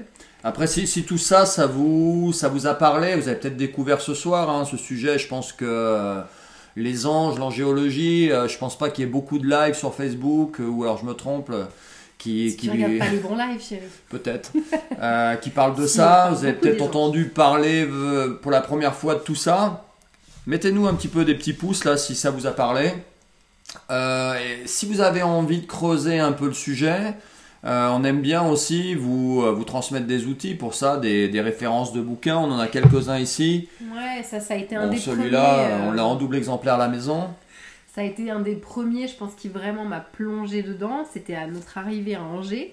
On a une très, très bonne librairie qui s'appelle Chrysalide, qui est extraordinaire pour vraiment découvrir plein de livres sur l'ésotérisme. Donc ce livre, c'est La Bible des anges de Joanne Flansbury. Flansbury, qui est une Canadienne qui est Oui. J'allais dire pas la chef, mais enfin, qui a Une référence mondiale, référence en fait. mondiale pour tout ça, qui a canalisé en fait tous ses écrits en lien avec les anges. Elle est connectée, elle Voilà. les entend et elle Donc, écrit de manière automatique. Ça se fait beaucoup.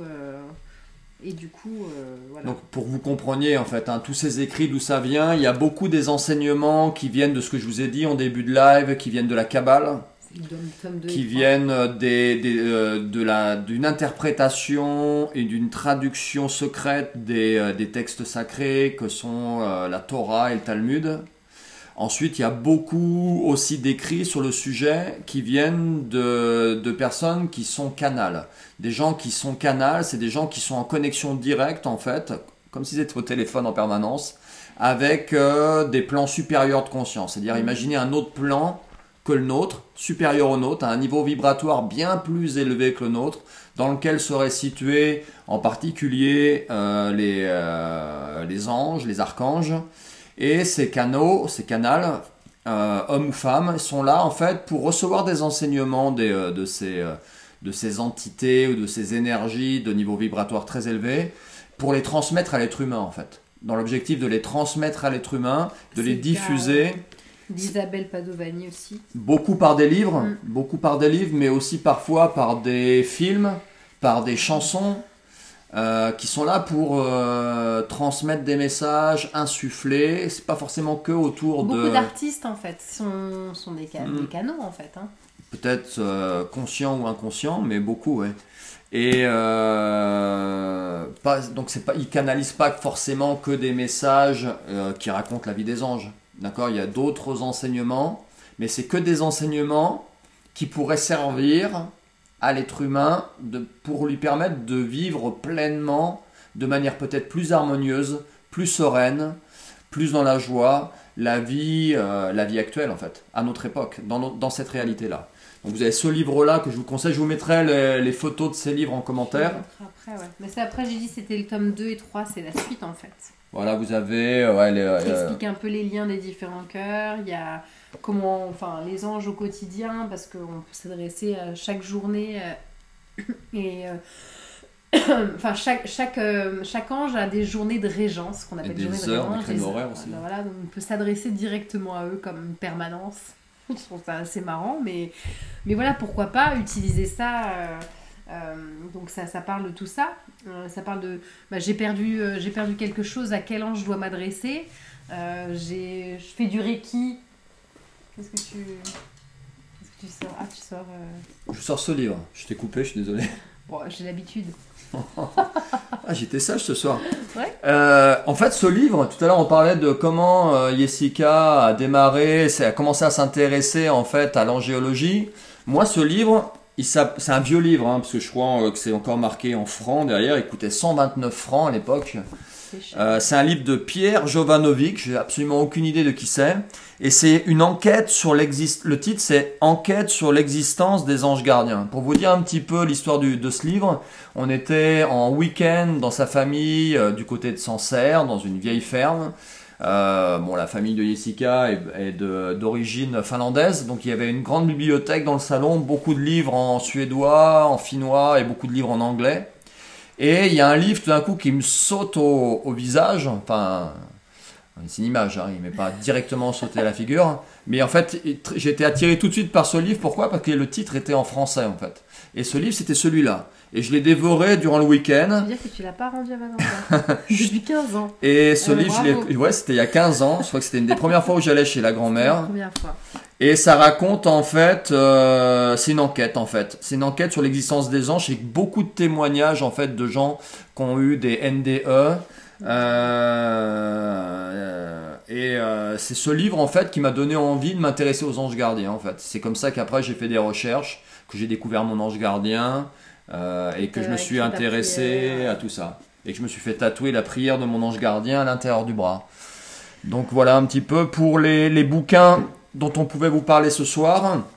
Est-ce que tu voulais rajouter quelque chose, Jessica? Si c'est pour me couper, non. Il est tard, elle devient mauvaise. Elle passe du côté obscur de la force. Tirer la carte. Ah mais quand tu veux. Ah, la chance. Donc il y a une petite tradition dans cette émission, c'est qu'on termine toujours par le tirage d'une carte oracle. Le principe des cartes oracles, c'est que le message qui est dessus vous est particulièrement adressé. On a été connectés ensemble là pendant pratiquement 1h30. Et ouais, 1h30. On a partagé, on a échangé ensemble, même si c'est à distance. Ce message vous est adressé. Peut-être que c'est justement un de vos anges qui vous parle ce soir. C'est très beau. Tu vas pleurer, tu vas pas pleurer? Non, je vais Que je pleurer. sache si je vais être mal à l'aise ou pas. Non.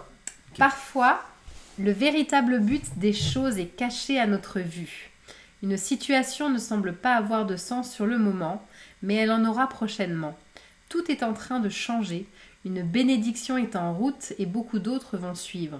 Bientôt, vous allez vous sentir dans le même état que s'il pleuvait des pétales de rose du ciel. C'est génial Oh. ça. Alors même si vous ne croyez pas du tout à tout ça, réfléchissez. Est-ce que le fait de éventuellement laisser une petite porte ouverte à ce style d'enseignement, à ce style de croyance, est-ce que ça vous ferait du bien ou du mal? Le fait, même si vous ne croyez pas du tout à ce style de message comme provenant d'un plan supérieur, le fait d'entendre ce message, est-ce que ça vous fait du bien au cœur ou est-ce que ça vous fait du mal? Sincèrement, il y a tellement de choses qui nous font du mal dans notre réalité actuelle que si on peut laisser la porte ouverte, même si elle est juste un peu entrebâillée, à des choses qui peuvent nous faire vibrer un peu plus haut, nous faire du bien et nous aider à traverser cette vie d'une manière un peu plus inspirée ou dans la joie, bah, ce serait cool, non?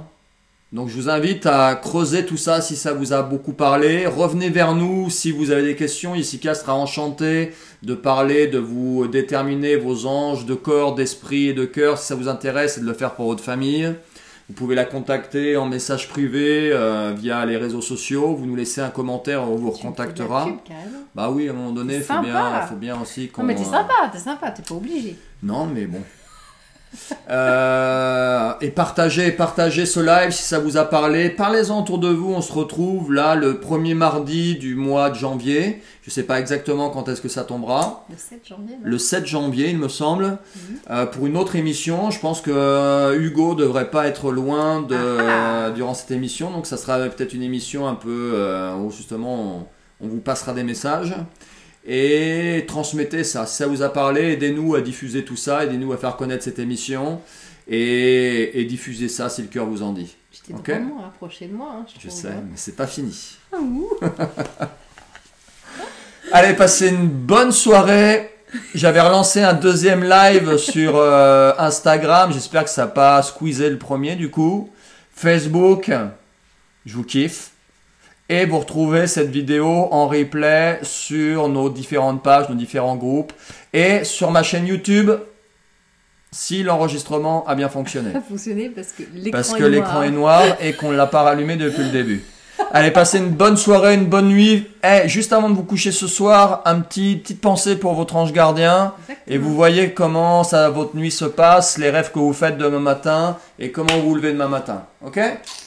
Allez, bisous à tout le monde. Bonne soirée à vous. Ciao à tous. Pensez bien à vos anges. Alors je coupe YouTube en premier. Ah, ça a tourné, cool.